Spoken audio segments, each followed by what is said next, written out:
The year 2014 foresaw the second ever year of legend players in FIFA Ultimate Team. Players like Pele, Maldini, and Van Basten were available for players worldwide to use in their teams online. However, there were so many other legendary football players in history not included into the legends in Ultimate Team. So EA had a team created for them for their exact reason in FIFA 12, called the Classic 11 Squad. Players eternalized in football throughout the 20th century, all rated in levels only iconic players of their caliber deserved to be in. They were eventually removed in FIFA 18 after the introduction of icons. Some speculated the licensing for some players ran out, others stating the money EA would save by not having the team in the game was necessary for such a materialistic and greedy company. And I'm not agreeing with it, but I am agreeing with it. A lot. Truth is, a ton of FIFA players were devastated with the news, as it was really incredible to play your friends on kickoff using this outrageously talented and iconic team. Some of the players in the team, however, were eventually added into Ultimate Team in later FIFAs, like in the case of Zico and Cantona, as icons. Great news for EA, because the money they would get for the FIFA points to use would only rise and rise. Others less known, like Bruno Conti and Leonardo, were simply sent into the void, never to be seen again by the FIFA player base. And to be honest, the next generation of kids would wonder who these players even were in the first place. So I had this idea to pay homage for these legends and the Classic 11 team by using the team in FIFA 15 and making the best possible tournament in the game, including the top 64 rated teams in the whole FIFA.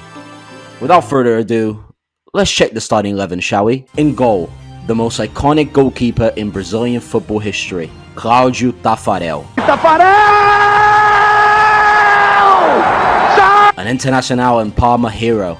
For the national team, he shined, keeping net for the 1994 World Cup winning team, proving his legendary status in the penalty shootout against Italy, saving Baresi's shot and watching Baggio's penalty go into space in iconic fashion. At the back, Ronald Koeman, the goal-scoring Barcelona centre-half during the Johan Cruyff Dream Team of 1992. And the more unknown one partnering him in defence, Marius Trésor, regarded by Pelé and his generation as one of the best defenders in living memory, especially for the French national team in the 70s and 80s. Left back, Jacinto Facchetti, the superstar fullback part of the European double-winning Super Inter of the 60s, including a main role in the Catenaccio football being developed in Italy. Right back though was something else.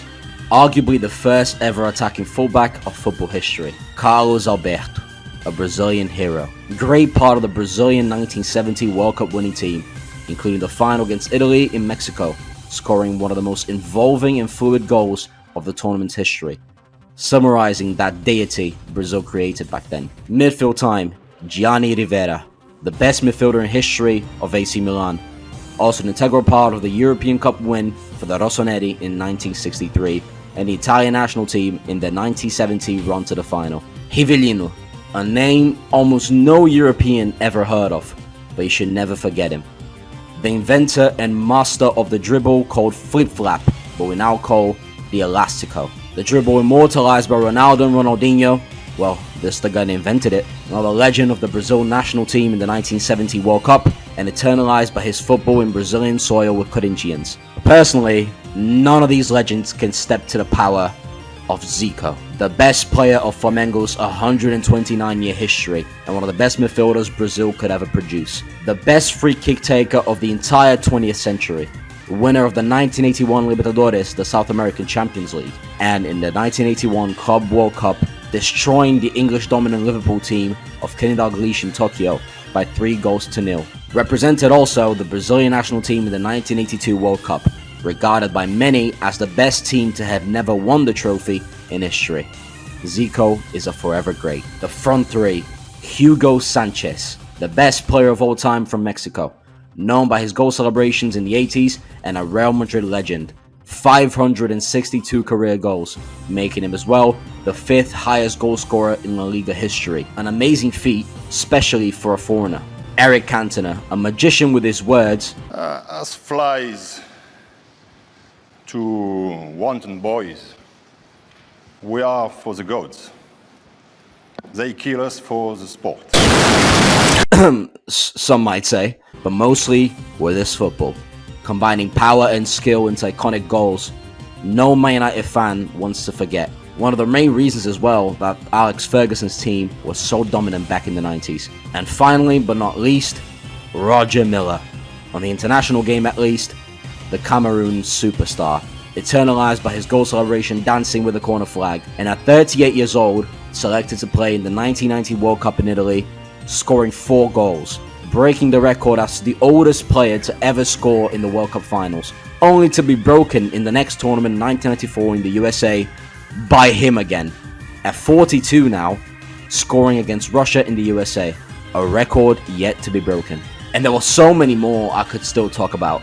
Rudi Völler, Bruno Conti, Peter Shilton, the list goes on and on. But what would happen putting a squad like this into a FIFA tournament? And finally, would it wipe the floor with the teams? Or would it be exposed as a fraud in the game and an excuse of a team overrated for its star players? Let's find out. After all that's been said and done, no better way to pay homage and legacy for this team quite like testing it on a tournament. Unfortunately, you cannot test it on a career mode, so I cannot actually rebuild the classic 11.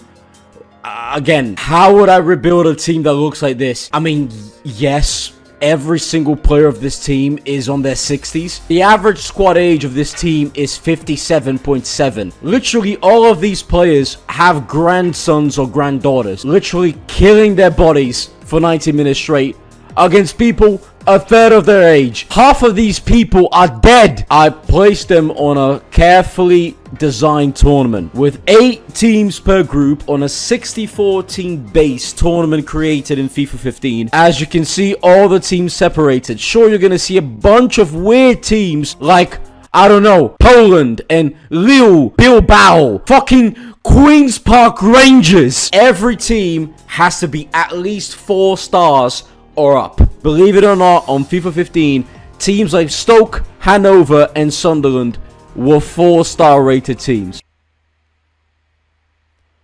I'm gonna leave this video in silence for you to actually realize what happened. To have the toughest group. Ready to start facing Bayern, who on real club terms, if you take out the classic 11, is actually the best rated team in the game. Then, I mean, a pretty average Tottenham. Then again, a pretty average Frankfurt. But then, the golden generation of Belgium. Literally, all of their players, world-class players on their early 20s. They're gonna be monsters. Then a pretty underrated Napoli, an undermined Italian team, and a quite decent Arsenal. Compared to the other groups, this is actually like fucking hard as shit. But I'm gonna actually establish the rules for everything here. On the groups, I'm eligible to play 1 game, and I'm choosing, of course, the Bayern Munich game away. I cannot play the round of 16, I cannot play the quarterfinals. I'm only going to be allowed to play the semifinals and the final if we even get there. And it wouldn't be a 3 Twats video without something like this to spice things up. I know one. I'm gonna watch and react to the 2018 YouTube Rewind. Yeah, that's a good one. Yeah, that's a disgusting one. Alright, Bayern, show me what you're made of. Down to the ground.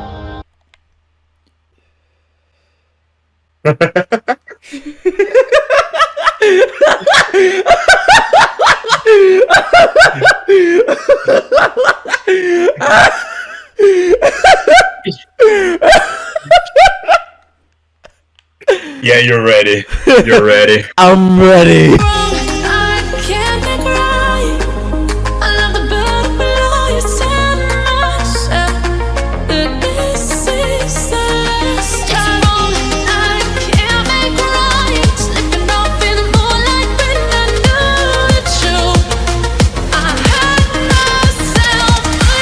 Honestly, I'm fucking scared. This Bayern Munich team is horrendously dangerous. But look at your squad. Oh no. No. Sai che è sua, Tafarel! Oh my god. Oh my... Tafarel de novo! I'm about to get dominated by Bayern Munich. I already am. No, no. Okay.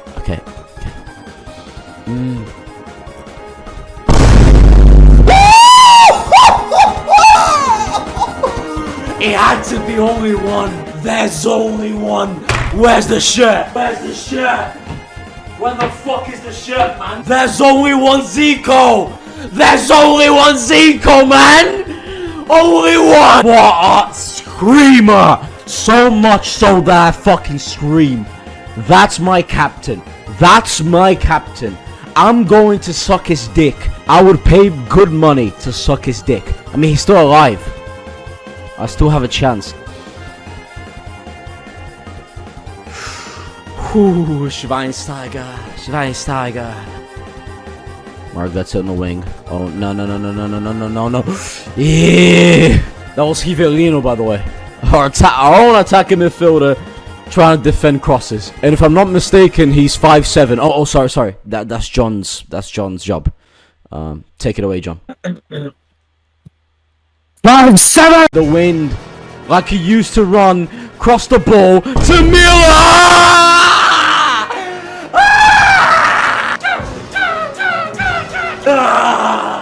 Roger Miller, the Cameroonian tornado. Oh, la macarona. A cross from Facchetti finding.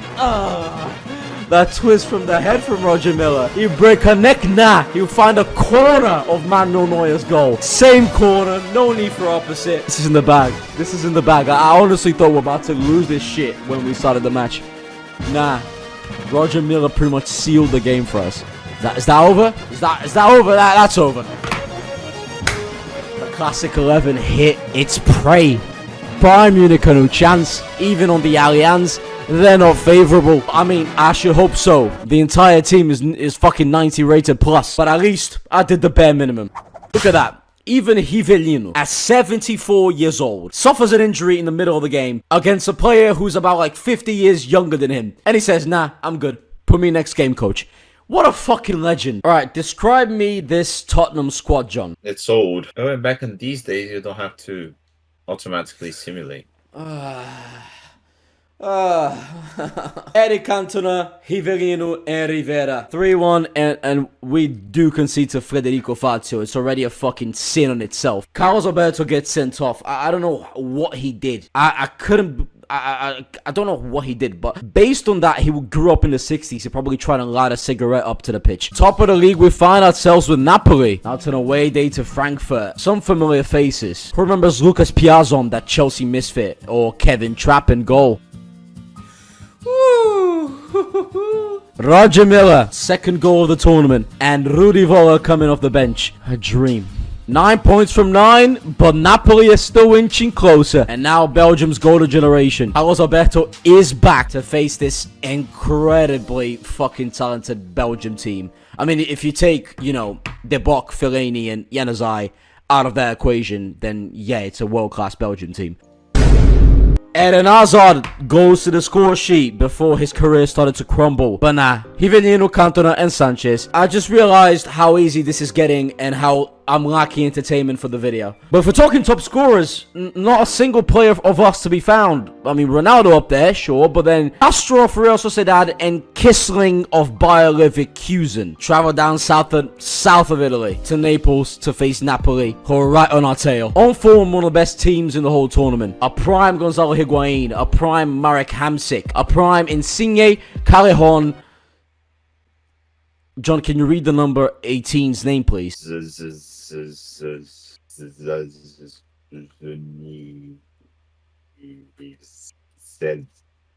Yeah. Yo! It's Zico. It's Zico, man. And Roger Miller. Just like the combination against Bayern Munich. Although, finally something to be expected. One of the 50-plus-year-old men is actually injured. Roger Miller got injured. And we don't know for how much time that's gonna be. Does it appear on any notifications? Any notifications at all? Well, we actually don't know. Yeah, we actually don't know. No worries. He's fit for the Italy game. If I'm not mistaken, win this game and we guarantee qualification to the quarterfinals, if I'm not mistaken. Because only two teams outside of the 8 group will actually go to the next round. John, what do you think of Arsenal? It's lovely to see, isn't it? How are they